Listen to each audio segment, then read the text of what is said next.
Voici un cœur de volaille. La partie supérieure élargie, avec ce qui a pu être tranché pour l'isoler de l'animal, et la partie inférieure ici en forme de pointe. Donc cette partie-là sera la partie haute au niveau de notre corps, au niveau de sa position dans notre corps. Cette partie-ci inférieure, c'est la partie basse au niveau de la position de notre cœur.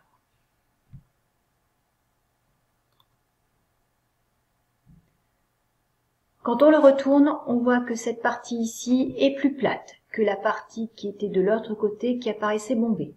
Cette partie ici, c'est la partie qui correspondra à notre dos. Donc cette face ici, c'est celle qui serait contre notre dos.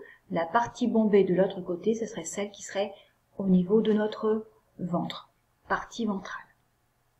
Vous pouvez remarquer sur la partie supérieure également du cœur, ces éléments qui on voit sont totalement différents en observation de cette masse graisseuse qui paraît beaucoup plus rigide.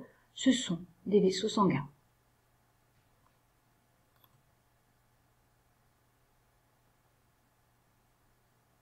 Revoilà la partie ventrale sur laquelle on peut faire apparaître un trait de coupe.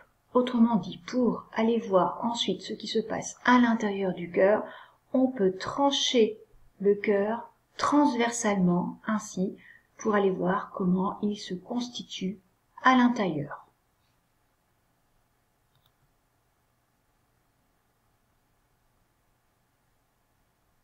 On réalise la coupe transversale.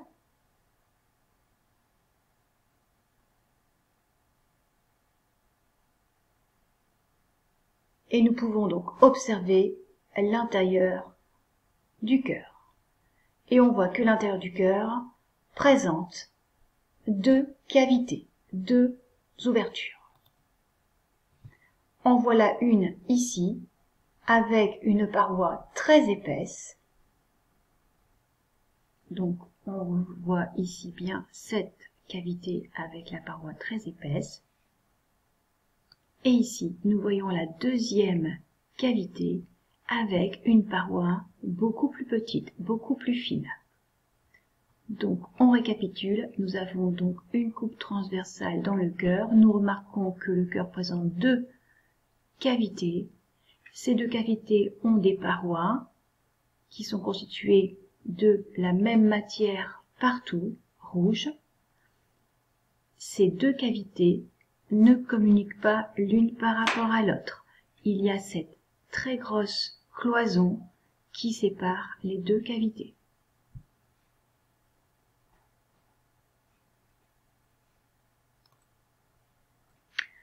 Le cœur, tel qu'on le voit ici, il est en position ventrale. Autrement dit, c'est la partie qui serait en direction de notre ventre.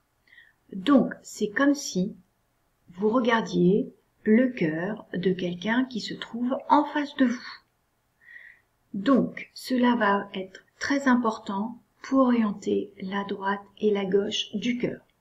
Si ici, nous avons le côté bombé, donc c'est comme si nous avions une personne avec ce cœur en face de vous, c'est donc ici sa droite et ici ça va être sa gauche. Autrement dit, c'est l'inverse de vous.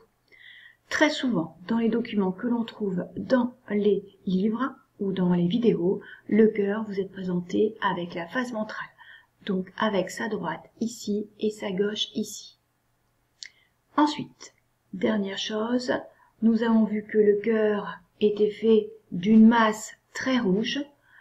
Vous savez déjà que le cœur est capable de battre, c'est-à-dire qu'il est capable d'avoir des contractions. S'il est capable d'avoir des contractions, cela veut dire qu'en fait, le cœur est fait, ni plus ni moins, que d'un muscle. Tout ce que vous voyez ici, c'est du muscle.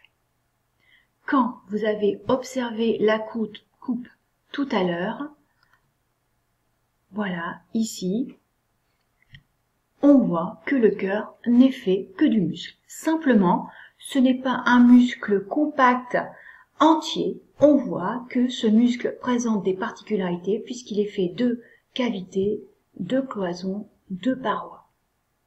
Voilà pour la présentation d'un cœur de volaille.